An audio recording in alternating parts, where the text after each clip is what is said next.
দলীয় নেতাকর্মীদের উদ্দেশ্যে বিএনপির সাংগঠনিক সম্পাদক অ্যাডভোকেট শাহীন শওকত বলেছেন, এলাকার অসহায় দরিদ্র খেটে খাওয়া দিনমজুর শ্রেণীর মানুষের খোঁজ খবর নেয়া একজন রাজনৈতিক কর্মীর প্রধান কাজ। তাই সেই কাজটি আগে করুন, তারপর কর্মসূচিতে আসুন। শুক্রবার চাঁপাইনবাবগঞ্জের শিবগঞ্জ সরকারি মডেল হাই স্কুল মাঠে বিএনপির ৪৭তম প্রতিষ্ঠা বার্ষিকী উপলক্ষে অনুষ্ঠিত এক আলোচনা সভায় প্রধান অতিথির বক্তব্যে তিনি এসব কথা বলেন। এ সময় অ্যাডভোকেট শাহীন বলেন, জিয়াউর রহমান সবসময় পিছিয়ে পড়া নিম্ন আয়ের মানুষের জন্য কাজ করেছেন। তাই তার আদর্শে অনুপ্রাণিত হয়ে বিএনপি করতে হলে তার মতো করেই মানুষের পাশে দাঁড়াতে হবে। এমন মানবিক কাজ না করে সভা সেমিনারে আসবেন না।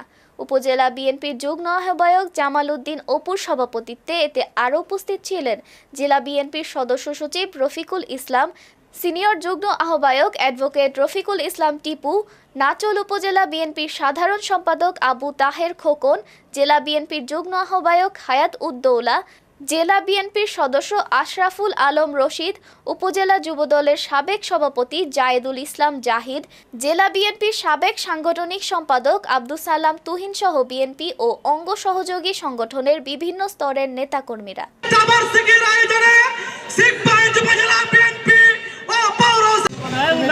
চেয়ারটি ফিল আপ করার জন্য বলুন, স্বেচ্ছাসেবকদের অনুরোধ করবো আপনারা এই সাইডটাকে ধরে নিন।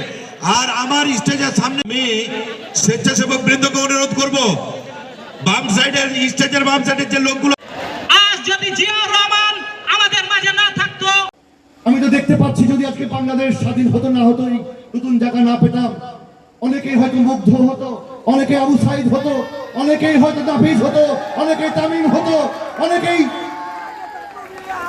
ওয়াসিম হতো। যে ওয়াসিম ডাক দিয়েছিল চলে আসো শহরে,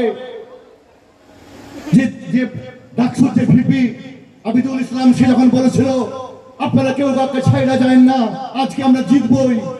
আমাদের অঙ্গীকার হোক আজকে সমাবেশ থেকে আমরা এই সমস্ত মানুষকে যেন কোনোদিন ছেড়ে না যায়, কোনোদিন তাদেরকে যেন ভুলে না যায়। প্রিয় ভাই আমার, আগামী রাষ্ট্রনায়ক তারেক রহমান, বিএনপি যদি ক্ষমতায় আসে, বিএনপিকে যদি জনগণ যদি পছন্দ করে, তাহলে তারেক রহমানের হৃদয়ের জানলা খোলা আছে। আমরা সেই গানটা শুনেছিলাম, সব কটা জানালা খুলে দাও না, আমি গাইবো বিজয়ের গান। আজকের এই সমাবেশ থেকে এই বিজয়ের গান যেন আমরা গাইতে পারি, তারেক রহমানের 31 দফার খোলা জানলা দিয়ে এই মানুষগুলো যেন সহজে ঢুকতে পারে, সকল মানুষ যেন সেই খোলা জানলা দিয়ে আমার কাছে আসতে পারে, আমাদের যারা যে সমস্ত নেতারা এমপি হবেন, মন্ত্রী হবেন, তাদের কাছে আসতে পারে।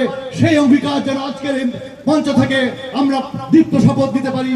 তবেই আমাদের প্রকৃত বিজয়, তবেই আমাদের বিজয় উৎসব, তবেই আমাদের সর্বশেষ জীবনের স্বপ্ন পূরণ হবে, যদি আমরা এই সমস্ত মানুষের স্বপ্নকে পূরণ করতে পারি।